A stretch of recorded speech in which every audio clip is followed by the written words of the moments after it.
Speaking of what's going on in politics and, elaborating on this segment, we have an article here from the Blaze.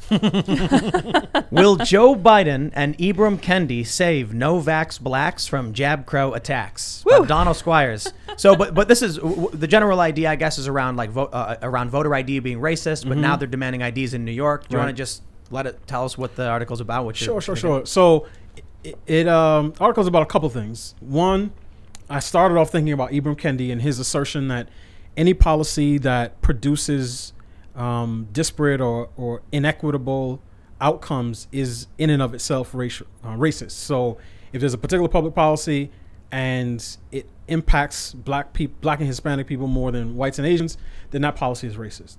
But then I also thought about how Joe Biden at one point called a proposed law in Georgia that would require, among other things, a valid ID to vote by mail.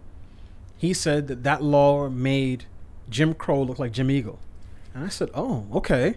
So I could see these two partnering up and saying that vaccine passports, particularly the New York City policy pushed by de Blasio, which would have a disproportionate effect on black communities because it's less than 40% of black New Yorkers are actually vaccinated.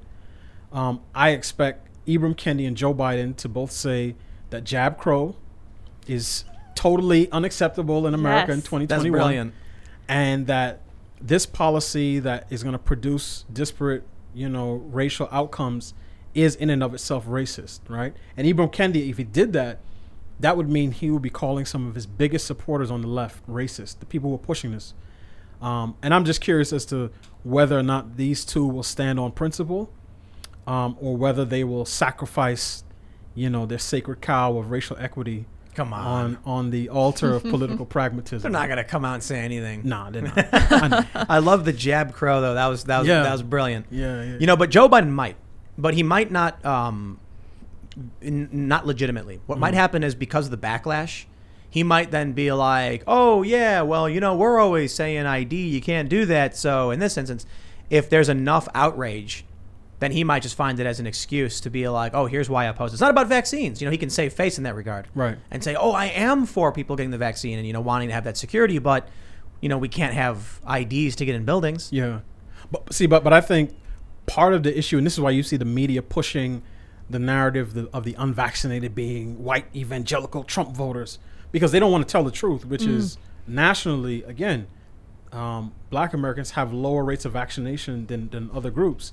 But if they can make vaccination into a white evangelical conservative issue, then it's a lot more palatable for people to say we want to enforce vaccination with vaccine passports. This is crazy, too, because for a long time they were saying they wanted to roll out the vaccine program based on race. Yeah. They wanted minorities to get access first because they were under-vaccinated. And people were like, that to me was kind of a... So I'm very much philosophically behind universal health care. I just don't know if we can possibly do it, right? That's the big challenge. But the idea that that we could pay lower rates, save trillions of dollars because everybody's pitching into a functioning system, it sounds brilliant, right? Until you learn that what does the government do once they have the ability to regulate health? They do it based on race? No, I don't think that's a good idea to give the power to the government when they do things like that.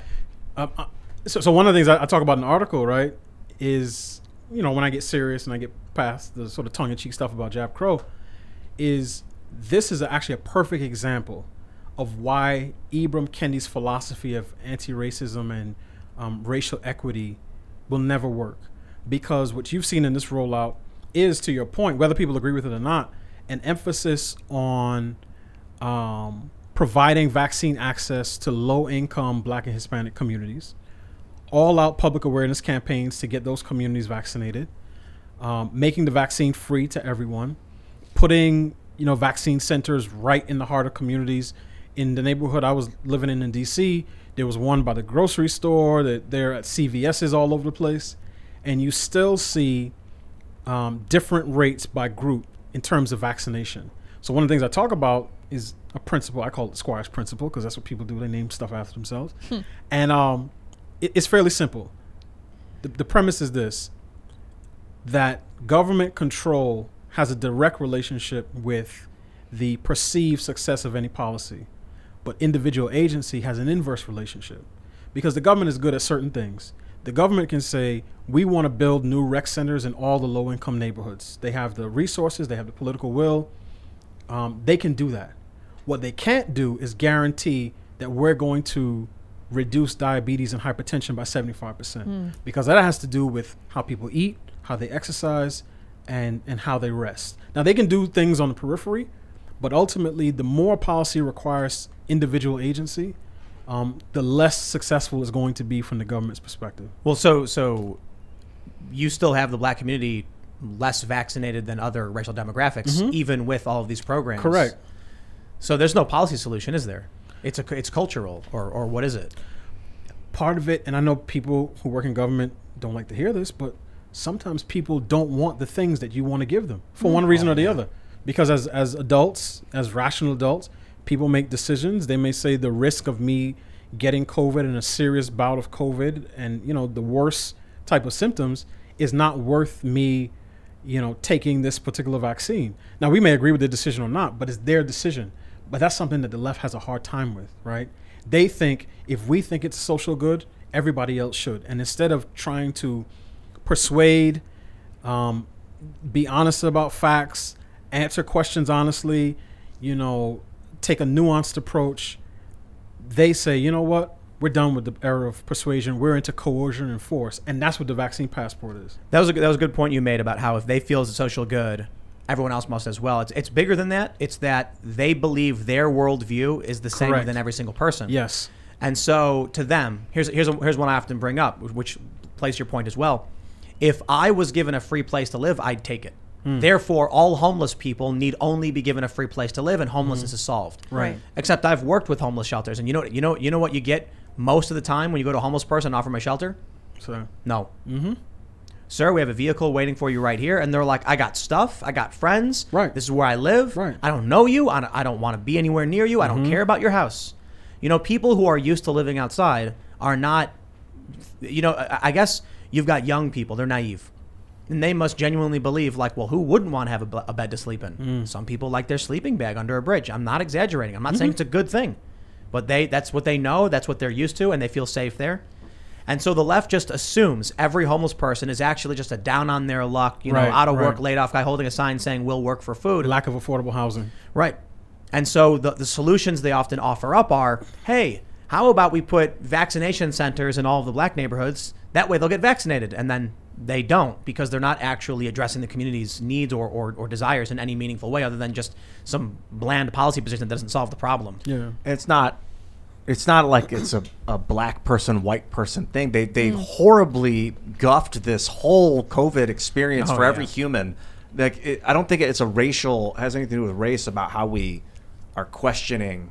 I do think that, look, we're going to say critical thought. Maybe is that inherent in the black community? Critical thought, like critical race theory. It's a joke. I don't know. We're genetically different, but no, not that different. I think race plays an obvious role in how communities form. We see it with immigration.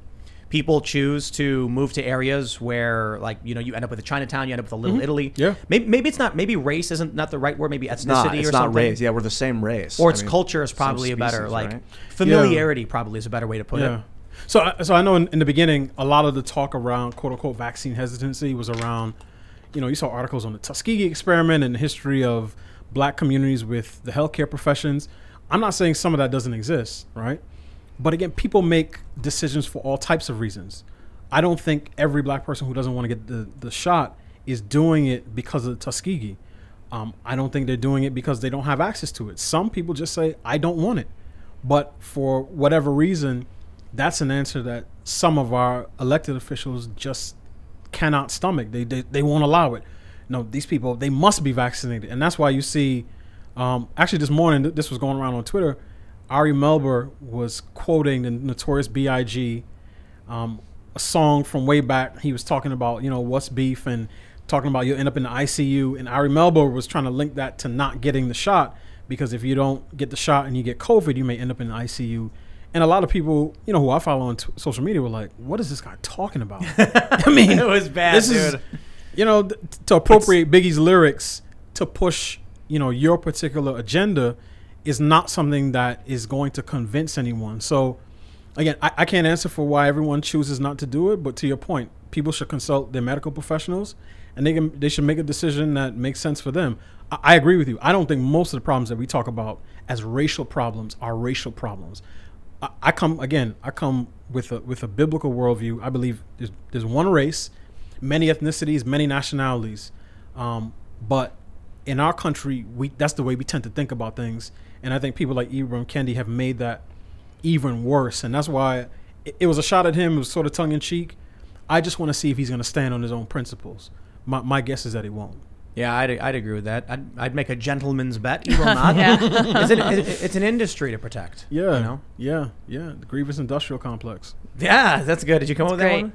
I like that one. Other people say it, but I was saying it before they said it. That's right. On. That's a good one too. Grievous industrial complex, man. Yeah. That's big. Yeah. Well, we have critical race applied principles. Well, now That's pretty good. Oh yeah, absolutely. Have you heard that one? Critical race applied principles. I have not. That's actually one of our super chatters said that. So interesting. So in schools it's critical race praxis when they put the theory into practice, and I'm like, we need an A in there for the acronym. And someone said critical race applied principles. Yes. And we were like, yeah, that's good. Thanks for checking out this clip from the Timcast IRL podcast. If you want to see the full show, come back to this channel, youtube.com/TimcastIRL, Monday through Friday at 8 p.m., where you can leave comments and super chat, and we actually will read your comments on the show. Don't forget to like, share, subscribe, and if you want exclusive members-only content, segments you can't get anywhere else, go to timcast.com, become a member, and we even have full bonus episodes. Thanks for hanging out, and we'll see you all next time.